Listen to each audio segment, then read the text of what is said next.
Welcome back to business. My name is Sandra Peno. We are working to have controlling stake in the 5 local banks that would be recapitalized from next month. That's according to the managing director of the Ghana Amalgamated Trust, Eric Otu.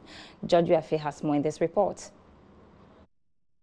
Managing director of the Ghana Amalgamated Trust, Eric Otu, tells Joy Business this proposal to take controlling interest in these banks will ensure that the necessary measures are instituted to closely monitor their investments. The plan could result in them taking positions on the board of these banks and possible management roles.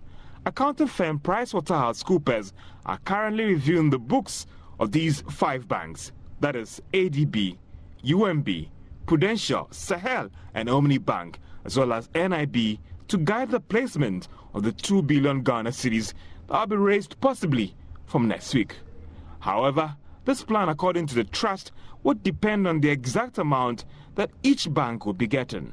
750 million Ghana cedis will be shared among ADB, Prudential, UMB, Sahel and Omni Bank to help them top up the existing capital that they already have to meet the new minimum capital requirement of 400 million Ghana cedis. However, NIB will get about 1.5 billion Ghana cedis because the trust is describing the situation as a special case.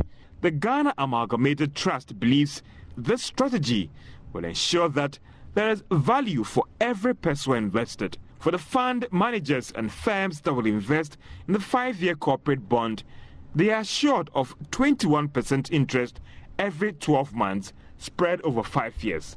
They will also be assured of the principal plus the interest at the end of the bond. According to Mr. Otu, this will be a different kind of bond that will result in interest being paid only at the end of the 5 years. The bonds will be listed and traded on the fixed income market of the Ghana Stock Exchange. The Ghana Amalgamated Trust is looking at selling its interest in these banks at the end of the 5 years to the banks that they've invested or even to other investors. Financial analyst Charles Mensah has been reacting to this news. He told George Yafe the Ghana Amalgamated Trust itself was funded on debt, making it difficult to take on extra cost. Is supposed to acquire equity in those banks that have been selected. And I'm just wondering how you'll be able to pay the interest on those monies when the business itself, you haven't seen the success of it, because you probably, as a shareholder, you depend on dividend. So GAT itself is going to depend on the dividend out of the investments. Now, if you are going to use the dividend to pay the interest, we are hearing 21%. That's a bit on the higher side, unless otherwise there's another way around where government would guarantee. But then again, the interest will be paid after the 5 years, so it will be cumulative, isn't it? So unless that is the case, but it will be pretty difficult, because anybody who buys into a corporate bond expect to have some interest coming through every half year. Isn't there the problem with the banks? Because some have said that if you look at some of these banks and you look at the returns from the banks over the years, they've been very, very successful with their returns in terms of return on equity and all those things. So that shouldn't be a problem at all for GAT itself and putting in these funds. It is the quality of the returns, because you see, most of the banks, yes, we're booking profits, but profit out of the loans that they granted to companies, and some of these companies were not servicing the debt. That's where we are.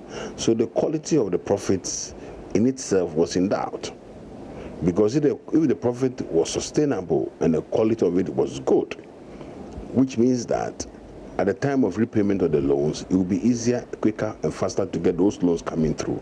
You will not be writing off some of this huge thing against the balance sheet that has weakened some of these banks. As a result of that, we are bringing the GAT into being.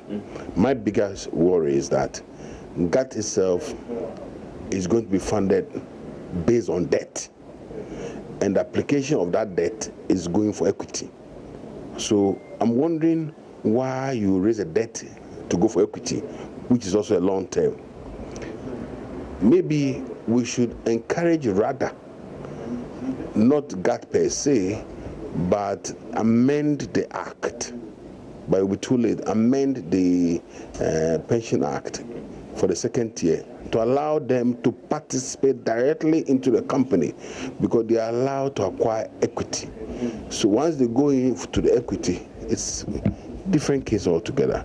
Now you are going in for debt, which in itself is good, but the servicing of the debt, you are not going to get any money in the next 5 years.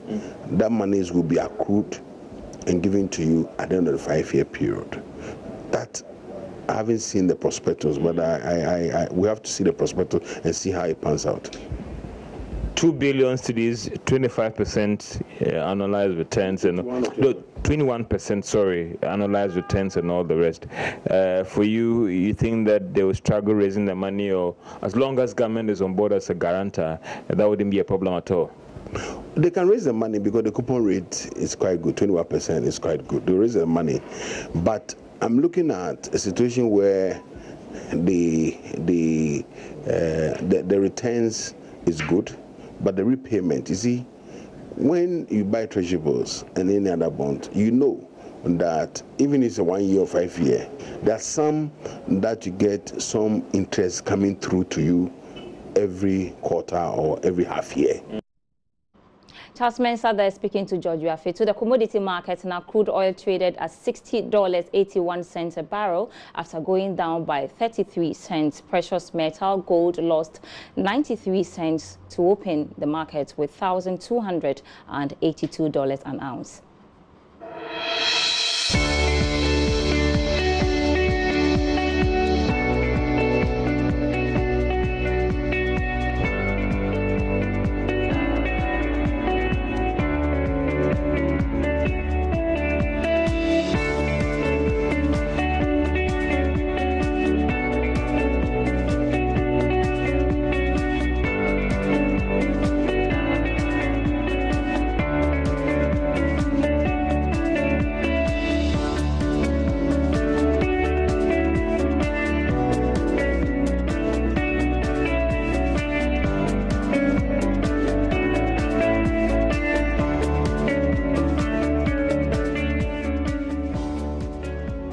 That's all for business tonight with me, Sandra Esinamapenu. Let's do more business tomorrow, but for more news, do log on to our website, myjoyonline.com. Thanks so much for your time and have a great evening.